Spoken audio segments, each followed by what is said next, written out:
All right. Hi, my name is Matt Storr. I repair saxophones for a living, and this is the wrap-up of my shop tour. So we've covered my lathe, the dent station, tools, and supplies. I also had like an introductory where I went over the, Airstream itself and kind of like the general stuff about how I put that together. And so this will be the wrap up. The one thing I didn't show you is my wash station, and that's because it's in my house and it's really small, so it wouldn't really like look good on video. But it's also very simple, so I can describe it. I live in a pretty small house. It's like built in the 70s, like 1,400 square feet. But weirdly, it has 3 bathrooms. So I use one of them as my washroom. And all I've done really, and this has like stood me well, is it has a shower stall in it, and I got like a utility tub with 4 legs, so it brings it up to like my height, my comfortable working height, and I use the shower head as a water source, and I pipe it right down into the drain. And the stuff I use to clean are, first of all, there's a video you can see on like changing the oil I did that shows you like how I clean the saxophone.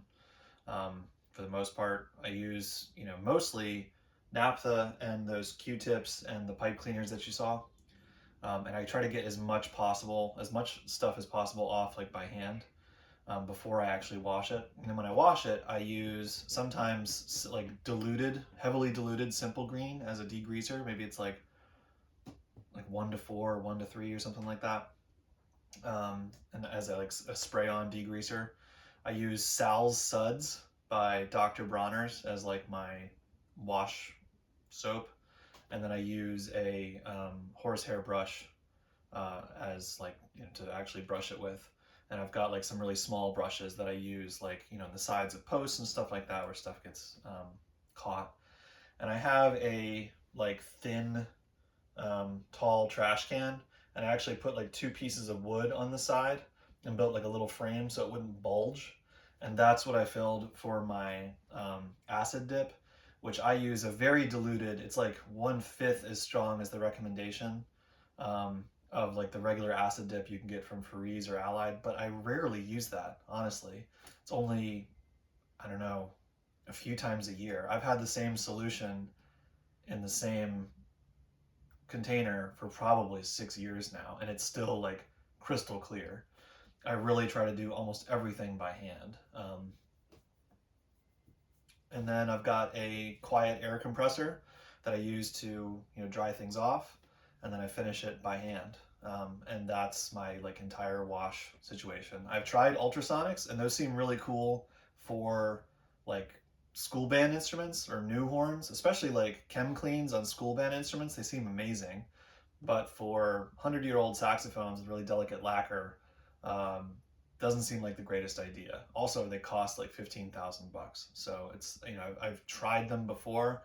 There's a local repair guy who's let me try it a few times, and it seems cool, but like, I noticed, I mean, basically the way those things work is, you've got these little tiny bubbles that form on the surface from cavitation, and they implode, like, they form and implode at like the speed of sound, and that can be a rather rough process for certain materials, right? For modern stuff, I think it's great, but for old stuff, I don't use it. So really, it's mostly just half of my cleaning is done here by hand, and then the other half is basically just washing off all the stuff inside. So I don't have that amazing of a wash setup, but I don't find that I really need one usually. And my silver polishing is done in here. So yeah, that's the place. On the open source saxophone project, you'll find a few lists of like basic tools, right? So, I mean, what I have in here, people were like, oh my God, you have so many tools. I want so many more. Like I can think off the top of my head, like a bunch of tools that I still want.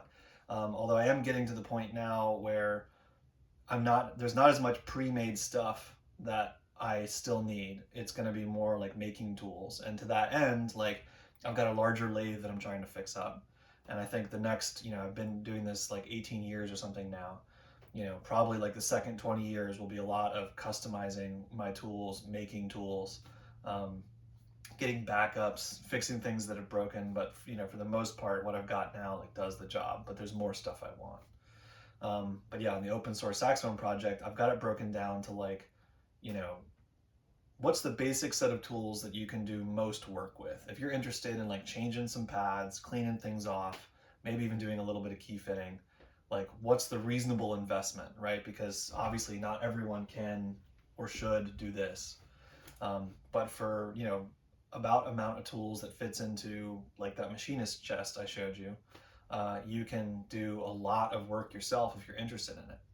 Um, it'll take a while to pay itself back. If you've got a really good repairman, it'll hopefully take you a while to get, you know, nearly as good as they are.